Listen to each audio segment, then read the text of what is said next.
அரசியல். அரசியலுக்கு வந்துட்டா கலெக்ஷன் பார்க்கலாம் அப்படின்றதெல்லாம் அரசியல் கிடையாது. உண்மையிலே மக்களுக்கான அந்த உழைப்பு இருக்கணும். அதனால தான் நாம் அரசியலுக்கு வந்திருக்கிறோம். இது எதிரிங்களுக்கு நல்லாவே தெரியும். அதனால தான் நம்மளை சுத்தி அத்தனை சதிகள். அதுல முக்கியமான சதி என்ன தெரியுமா? இத பாரு, ஒண்ணு நீ இல்லனா நான் இல்லனா நீ இல்லனா நான். நமக்குள்ள வேற எவனும் நடுவுல வந்துடக்கூடாது. நாம 2 பேரால மட்டும்தான் மக்களை ஈஸியா ஏமாத்த முடியும். இந்த விஜய் வந்ததுனால நமக்கு பொழப்பே போச்சு. மக்கள் வேற அவனை தான் நம்புறாங்க. நாம வெளியே அடிச்சுக்கிற மாதிரி அடிச்சுக்கிட்டாலும் உள்ள நம்மளுடைய டீலிங் பக்காவா இருக்கணும். மக்களோட ஃபீலிங்ஸ பத்திலாம் நமக்கு கவலை இல்லை. நமக்கு டீலிங் தான் முக்கியம்.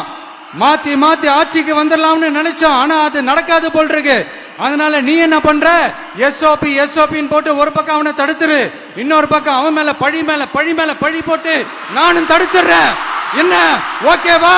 டீலிங் ஓகேவா? ஓவர்.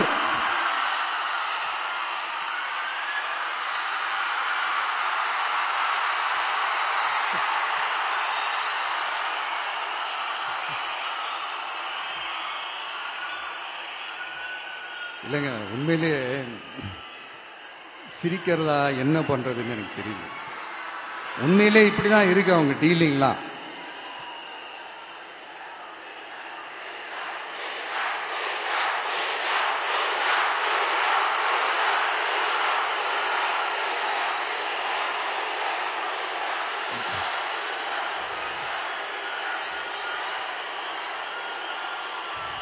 இப்படி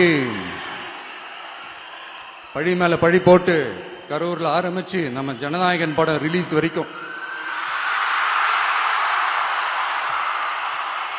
ஆனா அந்த ரிலீஸ் பிரச்சனையில நிறைய பேர் குரல் கொடுத்தாங்க. முக்கியமா நம்மளுடைய முதல்வர் அவர்கள் கூட பூசி மொழிகி பட்டும் படாம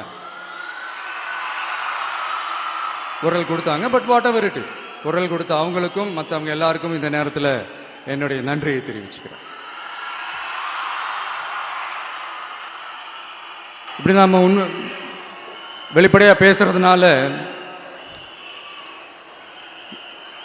சிஎம் சாரோட மனநிலை இப்ப எப்படி இருக்கும் தெரியுமா? ஏற்கனவே கட்சிக்காரங்க தொல்லை தாங்க முடியல, தூங்க விட மாட்டாங்க. இந்த விஜயும் வந்து தூங்க விட மாட்டான். நம்ம பாட்டுக்கு ஹைவேல சைக்கிள்ல சோலாவா போலான்னு நினைச்சோம்.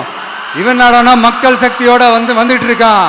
இவன் தான் கேள்வி கேட்கிறான்னு பார்த்தா மக்களையும் கேள்வி கேட்க வைக்கிறான். 1000 ரூபாய் கொடுத்துட்டு இருந்தோம், 5000 ரூபாய் கொடுத்து ஏமாத்தலான்னு பார்த்தா அதையும் கேள்வி கேட்க வைக்கிறான். விசில் சத்தம் வேற விண்ண முட்டுது. கூட்டணி கட்சிகள் தொல்லை வேற தாங்க முடியல. இவன் பண்ற பிரச்சாரத்தையாத்த முடக்கலான்னு பார்த்தா அப்பவும் மக்கள் அவன் பின்னாடி தான் நிக்கிறாங்க. என்ன பண்றது ஏது பண்றதுன்னு தெரியாத ஒரு மனநிலையில இருப்பாரு. ஆனா சார், நீங்க இந்த விஜயம் முடக்கலாம். ஆனா ஒவ்வொரு வீட்டில் இருக்கிற ஒவ்வொரு விஜயையும் உங்களால முடக்கவே முடியாது.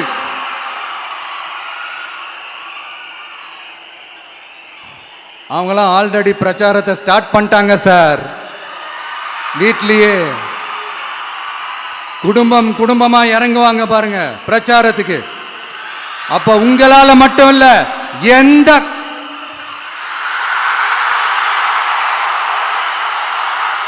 யாராலையும் தடுக்க முடியாது.